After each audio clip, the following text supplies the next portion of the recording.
This week we're going to talk about the flipped classroom. Okay, one of the things we want to do in this whole thing is bring the idea of technology and learning together into the classroom and into the students' personal lives as well.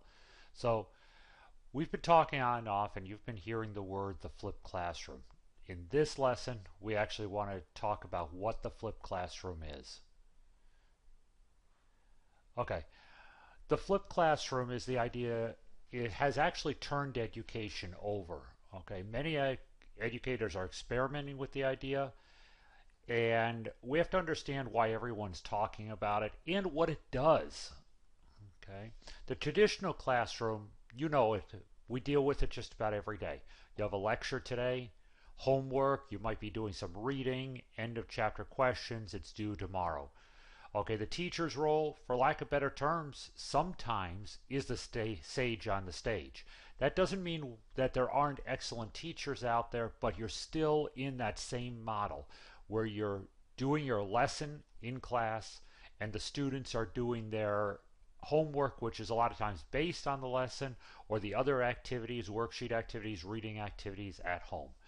What the flipped classroom does is it actually says you're going to be watching your lectures on video at home. And then when you're in school, you're doing learning activities. Instead of doing the reading at home, you might be doing reading at school. And then you're doing your end of the chapter questions not as questions, but as learning activities. Okay, the days of sitting down and doing questions 1 through 30, odd questions only, so you can't look up the answer in the back of the book, that's just about over. So what they're trying to get across here is that the activities, with the teacher being the guide on the side, okay, more of a mentor than anything else, and to be able to work with the students and give them some individual attention rather than just be standing in front of a class of 20 talking at them in terms of a lecture environment. Okay, so when it comes down to it, the flipped classroom is an environment in which the student watches their lectures at home via technology, communicate with peers and instructors via the internet. The concept engagement, okay, and that is a key word, concept engagement. That means working with what you learned in the lecture occurs in the classroom with guidance from the instructor. It's very difficult for some students to take what they learned in the classroom and keep it in their mind fresh enough so that they can go home, do their reading, which sometimes confuses them more, and then do their homework or worksheets based on that information. It's much better, and we'll talk more about why, if the students can actually get that lecture at home and then come to school and work on their individual or small group work where the instructor is there to help them. Okay, we have two key components that have to work together: educational technology and activity learning. Okay, starting off with the simple one, educational technology.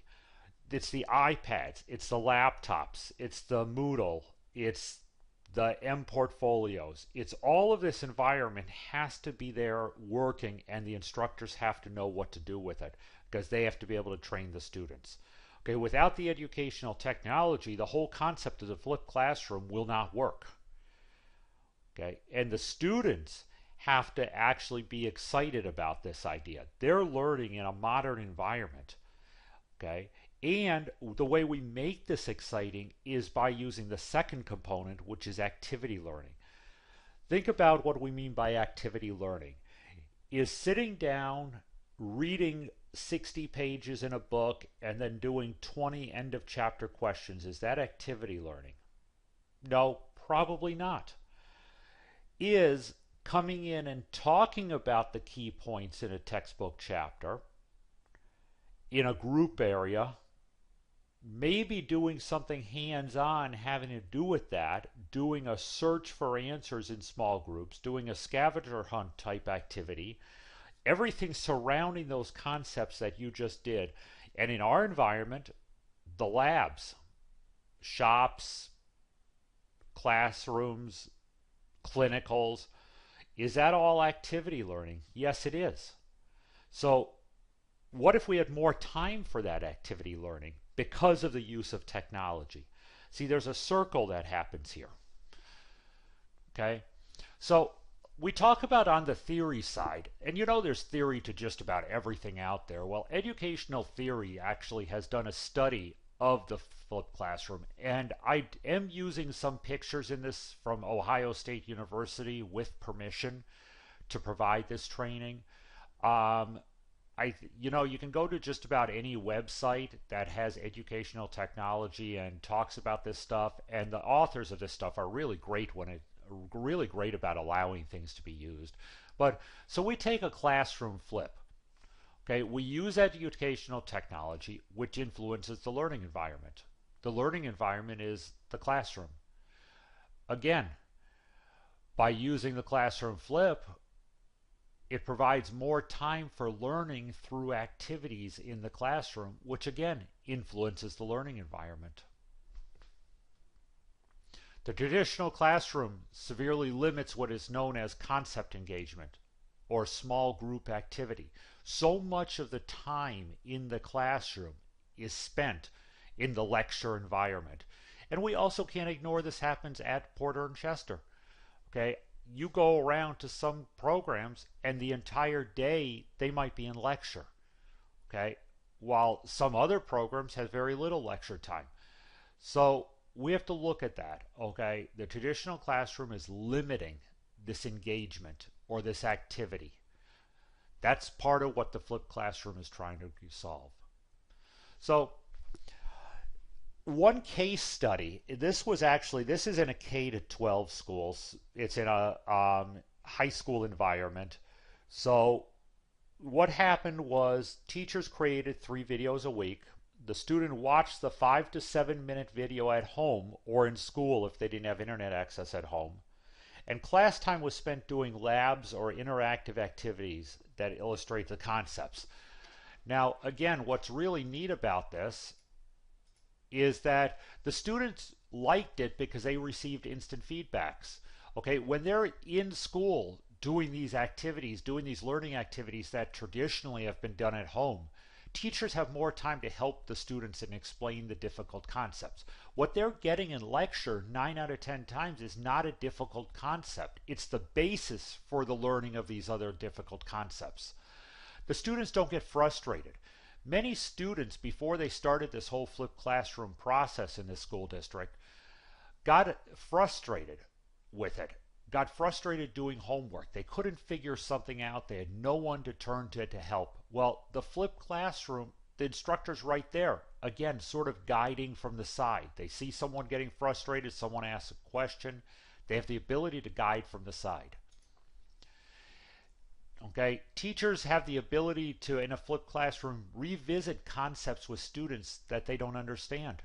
Okay, after a student watches the lessons, they write down any questions they have or email them to the instructors. The teachers have the ability to do some individual review with those students. Teachers can also support students in class. Students who might not have technology or parents to help them outside of school now had teachers guiding them in the classroom. Well, you know, that affects our students too, even though this whole case study was done with a K through 12 environment. Think about how this case study could affect our students as well. Before the flip, the results were actually very interesting. Again, this is in a high school environment. Before they flipped the classrooms, 50% of freshmen failed English. 44% of freshmen failed math. There were 736 discipline cases of the freshman class in one semester. Okay. I want you to look at this screen and think about our student population. Okay. Because most likely you might have 1 or 2 or more students in your class that hit this population. Okay, now turn around and we look at after the flip. 19% of the freshmen failed English, 13% of freshmen failed math, and the discipline cases went down to 249. Okay, now this is the difference between the before and the after numbers is significant. What this also did, and I'm not sure if there's a slide for it here or not, I don't think there is it actually reduced the dropout rate. Because dropout in high school at the end of the freshman year is one of the most critical things facing the school districts today. Okay, this reduced the dropout rate by almost 33%. Okay, and again, I did use sources here from Ohio State University, Khan Academy, okay, and the Flipped Classroom Conference in 2011. Now, what we have to concentrate on, and I'm going to go back in the slides a little bit here, is what we have to concentrate on in our environment is how can we slowly be bringing this whole idea into our programs. Okay, first of all, how do we use the technology best? Okay, we've started talking about training on educational technology in terms of Moodle. You've now had training on. We've shown you how to use mPortfolios, and we've had everyone use it. We have done ProQuest training. In the past, we've done eBrary training, but now that's wrapped into ProQuest. Every one of our students in the programs within the next year, I mean, we have some programs who haven't started the process yet, but it's coming. You will have iPads or laptops, okay? Again, it's a matter of getting the curriculum done. So the technology piece is there. So what we need to concentrate is on the learning through activity. What can we do in the classrooms that is actually activity-based learning? Yes, we have shop projects, but do we have enough? Do we have enough worksheets? Do we have enough group activities planned to actually make the class time interactive and learning through activity?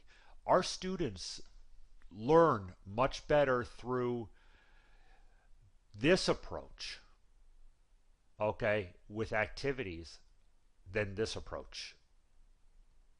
Okay, so now that you've watched this overview, and I hope I didn't confuse anyone too badly on this or scare anybody, I want you to go ahead and go on through the next couple activities in the Moodle platform, in the PCI LMS.